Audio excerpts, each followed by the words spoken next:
Bab 1070. Yang terpenting adalah keselamatannya. Bagaimana berbeda? Gumam Audrey Han, dan jantungnya berkedut. Segera setelah itu, dia menghibur dirinya di dalam hati. Dokter pasti mengatakan kasus yang lebih besar agar dapat mempersiapkan mental keluarga dan pasien, tetapi umumnya hasilnya akan jauh lebih baik dari yang diharapkan. Memikirkan hal ini, Audrey Han merasa sedikit lebih tenang. Kamu mengatakan bahwa Tuan Ye telah kehilangan ingatannya, sebelumnya. Iya. Alasan mengapa dia sekarang dalam keadaan koma mungkin terkait dengan ingatannya. Dalam keadaan normal, selama dia melewati periode berbahaya ini, dia mungkin akan bangun dalam 1-2 hari, tetapi jika situasinya khusus, itu mungkin mencapai 3-4 hari, bahkan 4 hingga 5 hari, bahkan mungkin lebih lama. Lebih lama. Mendengar ini, Audrey Han sedikit bingung. Nyonya Ye, aku tahu kamu khawatir, tetapi kondisi seperti ini memang tidak ada solusi lainnya. Dengan kata lain, mungkinkah dia tidak akan bisa bangun? Dokter tersedak, dan tak berdaya untuk waktu yang lama. Nyonya Ye juga jangan terlalu pesimis. Harus selalu berpikir sisi baiknya. Kemungkinan tidak bangun dan menjadi kondisi vegetatif benar-benar sangat rendah. Meskipun otak Tuan Ye pernah mengalami cedera, tetapi pemulihannya cukup bagus. Jadi insiden semacam ini kemungkinannya kecil, Anda tidak perlu terlalu khawatir. Kemungkinannya kecil. Itu masih memiliki kemungkinan. Bukan Audrey Han berpikir ke arah yang buruk, tetapi dia merasa khawatir. Audrey Han menggigit bibir bawahnya dan berkata, "Terima kasih dokter, aku sudah mengerti." Baik. Setelah dokter pergi, Audrey Han duduk sendirian di bangku, dengan hampir tidak bertenaga memegang teleponnya. Dia berharap Colden Ye segera bangun setelah melewati masa periode berbahaya. Tidak masalah jika dia tidak dapat mengingat masa lalunya, dia hanya ingin Colden selamat. Selama dia selamat, itu sudah lebih dari cukup. Jika dia bisa bangun kali ini, Audrey Han harus mengendalikannya di masa depan, dan tinggal bersamanya sepanjang hari, tidak membiarkannya memikirkan sedikit pun ingatan masa lalu, dan menghentikannya menyiksa diri sendiri. Yang terpenting adalah keselamatannya. Audrey. Sebuah suara ragu datang.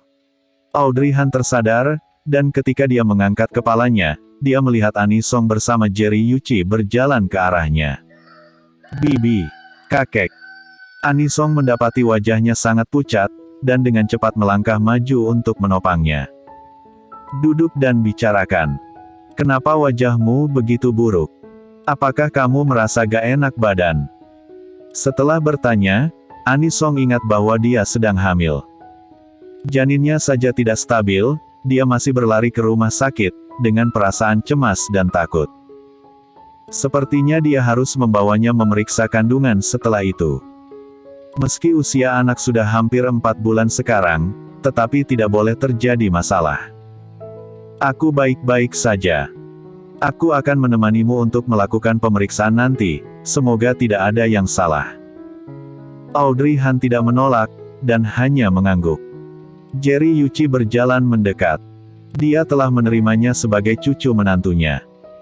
Dia juga memberikan kalung berlian yang sangat berharga kepada Audrey Han sebagai hadiah pertemuan. Dia tetap menetap di Great Lake Villa sejak kembali ke Tiongkok dan juga sering bertemu dengannya, jadi meskipun hubungan sebelumnya kaku, tetapi setelah berinteraksi beberapa waktu, hubungan keduanya sudah bisa dikatakan harmonis. Selain itu, Glenn telah memberi Audrey banyak kesan yang baik. Jadi saat melihat wajah Audrey yang tidak bagus, Jerry Yuchi juga sedikit khawatir. Apakah tidak apa-apa? Ani, sebaiknya kamu pergi membawanya periksa. Hei, pria tua, sejak kapan kamu peduli dengan cucu menantumu?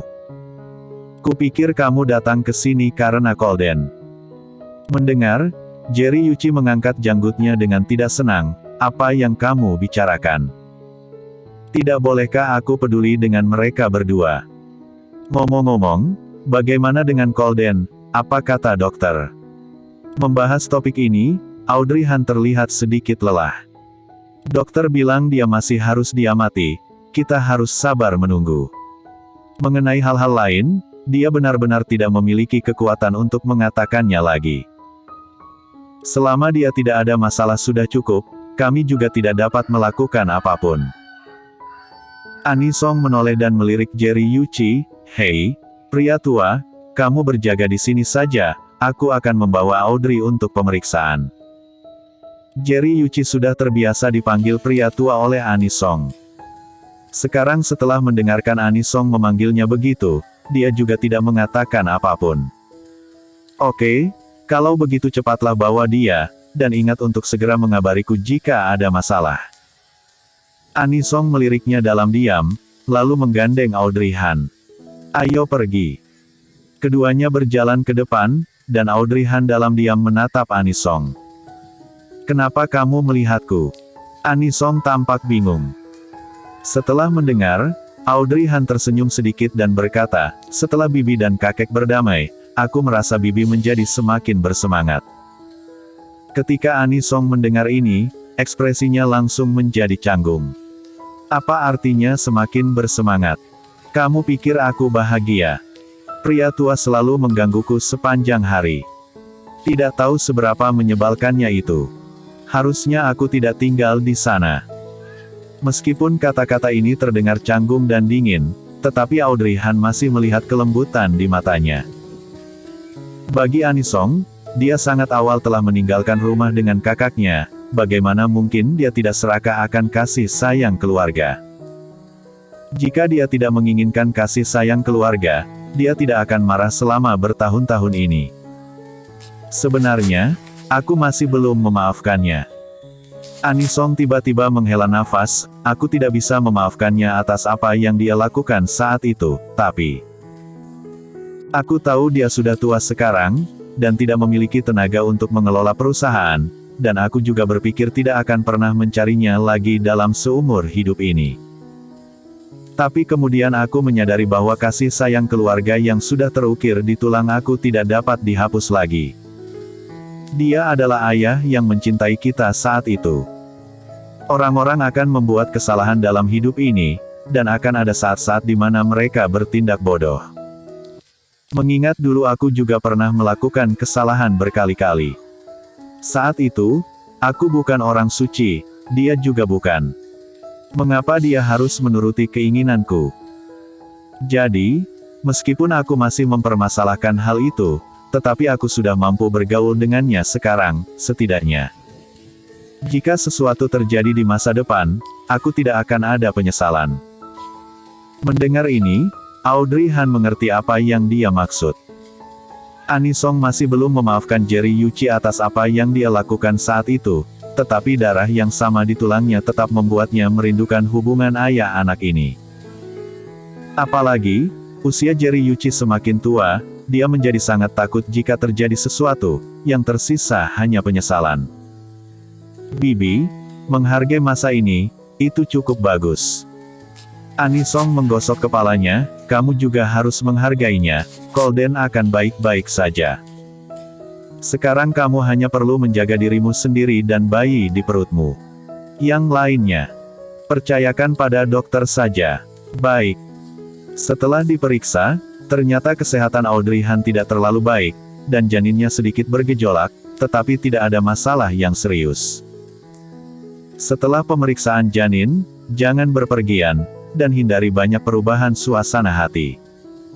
Dengan begitu, tidak akan ada masalah lagi. Anisong awalnya ingin membawanya kembali, tetapi kemudian dia memikirkannya dan berkata, "Atau nggak kamu tinggal di bangsal ini untuk sementara waktu, sambil menunggu Golden, sambil memeriksa janin." Dia tidak memintanya untuk pulang, tetapi memintanya untuk tinggal. Dia memang sangat berempati. Itu membuat Audrey Han sangat berterima kasih. "Terima kasih, Bibi." Bersambung.